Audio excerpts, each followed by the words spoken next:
Thanks very much, Garrett. Thanks to all of you for being here. The main purpose of the visit was to have a trilateral meeting of the national security advisors of Israel, Russia, Prime Minister Netanyahu for his leadership in this area.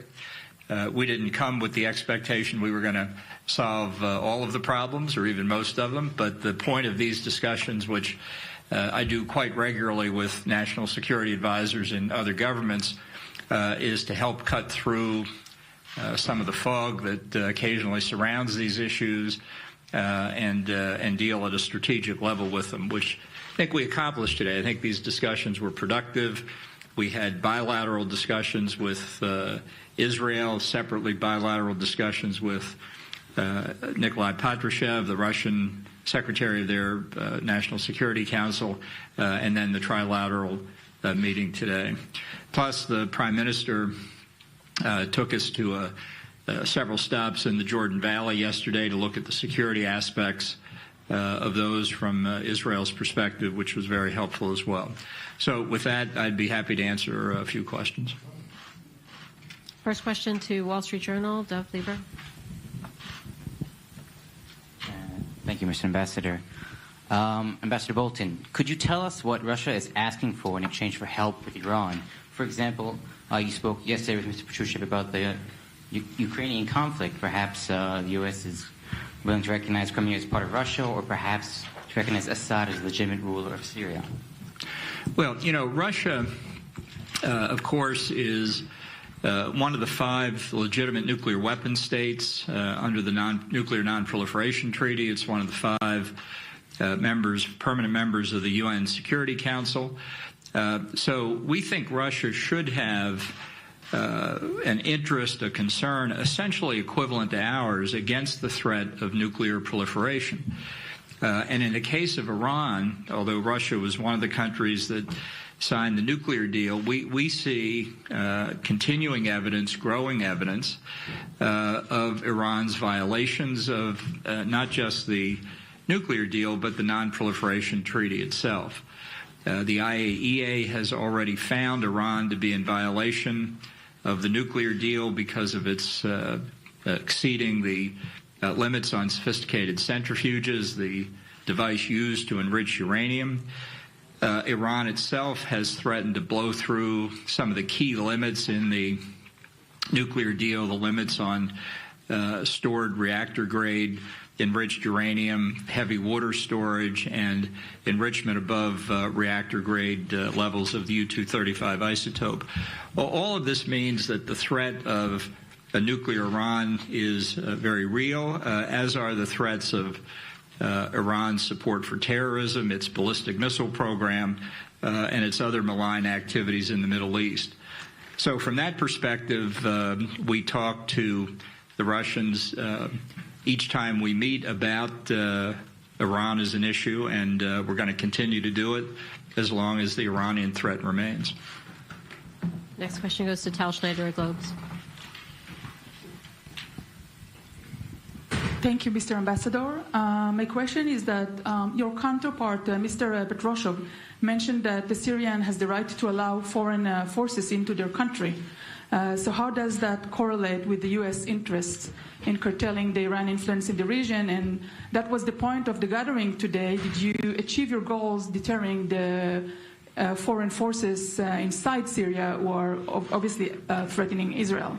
Well, Syria was one of the subjects we discussed today, and the United States would very much like to get rid of foreign forces from Syria. We have no burning, long-time desire to stay there, I can tell you that.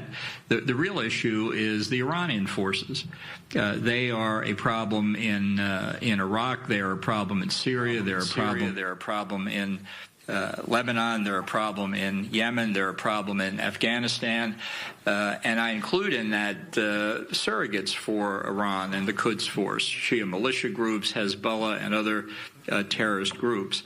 That's why these activities by Iran are so threatening, and obviously their presence in Syria is of particular concern to Israel because of the common border and because of Israel being within range of Iranian missile capabilities that they've been trying to bring into Syria and more recently bring into Iraq. So I think that as you look at a particular problem like Syria, you have to look at the big picture as to what Iran is trying to achieve and formulate a strategy to prevent them from doing that, leading to the return of their forces and their surrogates to their respective homelands.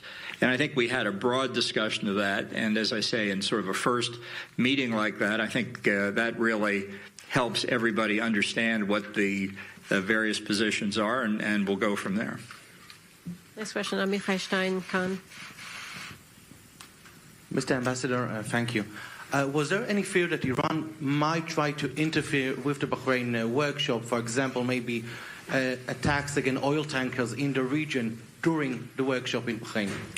Look, Iran has engaged over the past couple months in a long series of unprovoked and unjustifiable attacks on oil tankers, oil pipelines, shooting down an American drone, and engaging in a whole range of other activity that's unacceptable. In that kind of environment, threatening the conference in Bahrain is always a possibility. They're close geographic proximity. It would be a big mistake for Iran to continue this kind of behavior. So we hope the conference, which extends over several days, will proceed unimpeded, and that would be best from even Iran's own point of view. Oren Lieberman, CNN. Ambassador, Iran has said that they won't come to the table unless there is sanctions relief. If the U.S. is serious about a diplomatic solution and talks, why not temporarily give sanctions relief to start that process going? Well, if Iran were serious about a solution, it wouldn't be violating the Nuclear Non-Proliferation Treaty. It wouldn't be the world's central banker of international terrorism. It wouldn't have its forces engaged in combat in other sovereign countries. And it would be a very different place. That's why we put the sanctions in place, because of the unacceptable behavior that Iran is engaged in. Now, they'll either get the point or, as the president said, I think very cogently yesterday morning in imposing sanctions on the supreme leader, we will simply enhance the maximum pressure campaign further.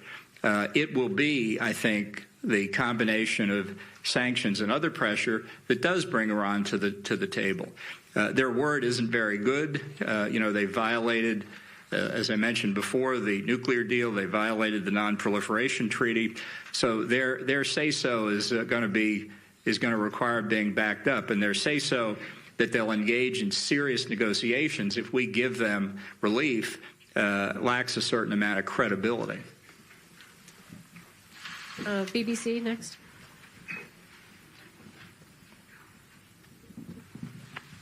Hi there. So, thank you, Mr. Ambassador. The Iranian Foreign Minister has described you and the Israeli Prime Minister as being on the B team, saying that you're calling for war and not diplomacy. Is that true? Oh, really? I mean, look, this is sort of juvenile behavior, and it would be a waste of oxygen to comment on it further. I'll take Yoni Kapinski, Eresheva. Hi. Thank you very much, Ambassador. How do you relate to the latest statements from Washington regarding we wanted to attack, we decided not to attack? How much points on the big picture do you think that America lost in that move, or not at all? Well, I think the president has spoken very clearly as to his thinking on the matter.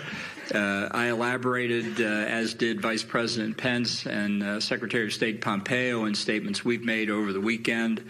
I made one here in Jerusalem on Sunday when I was with the Prime Minister. Vice President Pence, I think, has spoken on a couple of the Sunday talk shows, and Secretary Pompeo issued a statement, answered press questions on the tarmac before he left Washington, that this was an exercise of restraint and discretion by the United States, and Iran should not mistake it for weakness. I don't really have anything to add to that, although I'd be happy to repeat it again. They should not mistake it as a sign of weakness. I'll take Jordana Miller, I-24. Hi, Ambassador. Thank you for holding this press conference. The Bahrain conference is set to open tonight.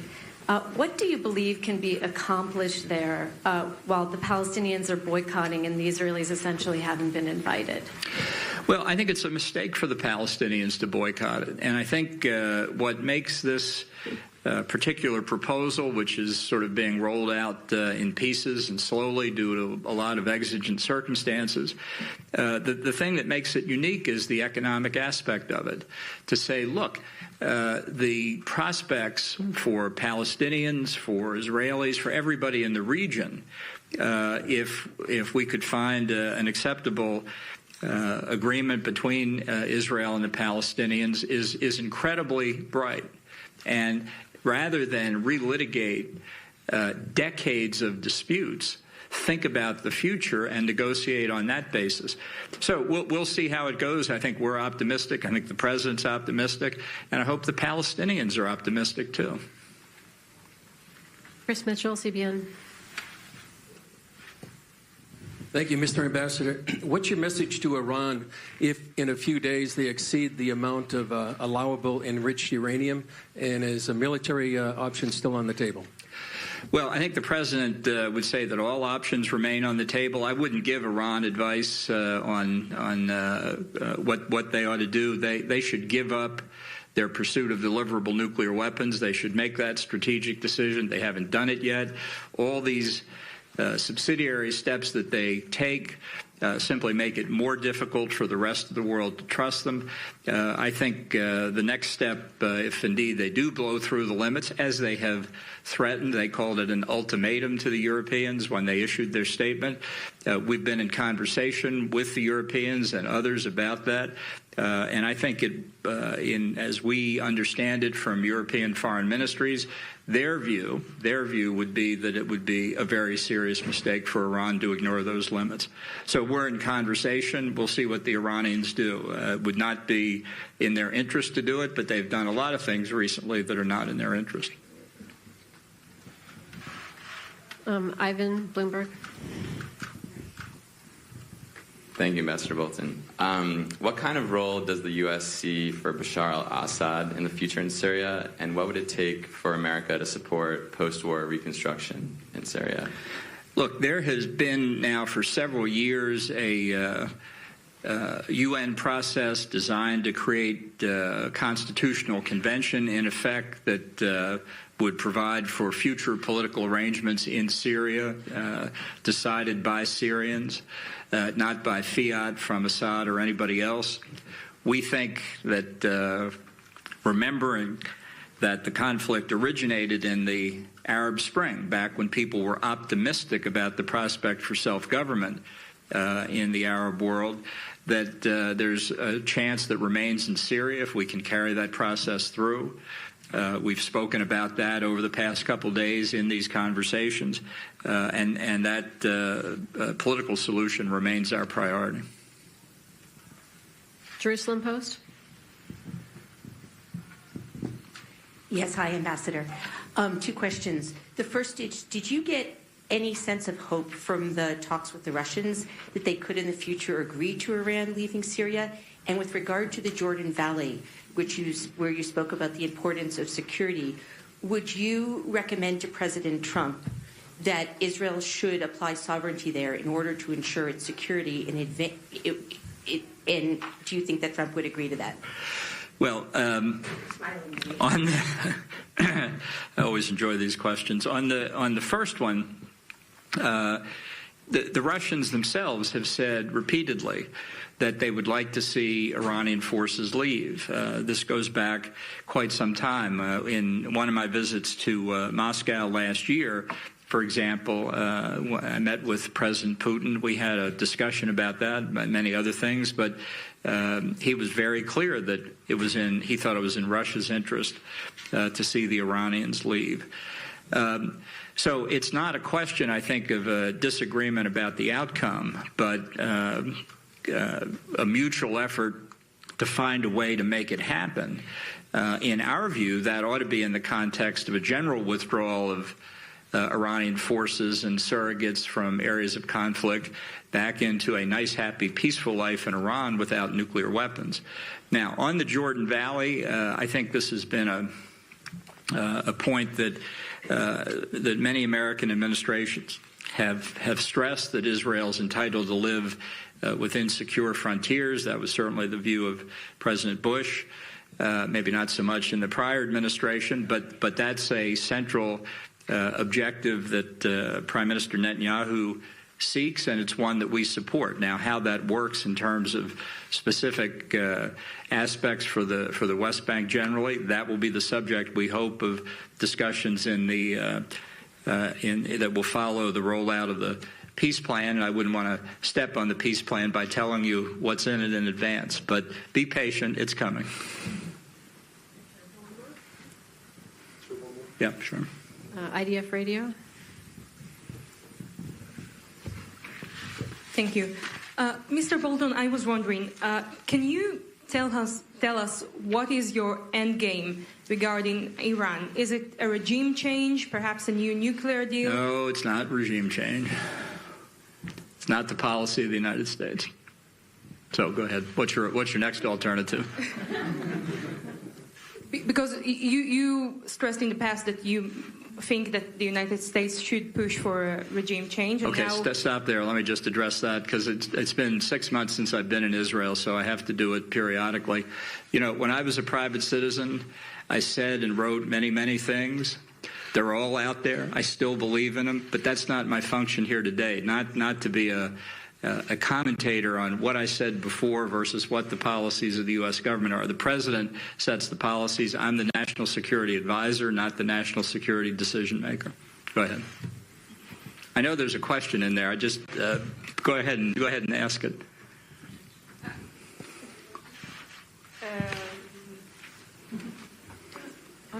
Sorry, I didn't mean to cut you off. I just wanted to get the clarifications out of the way before the question came. So if you do have a question, that's.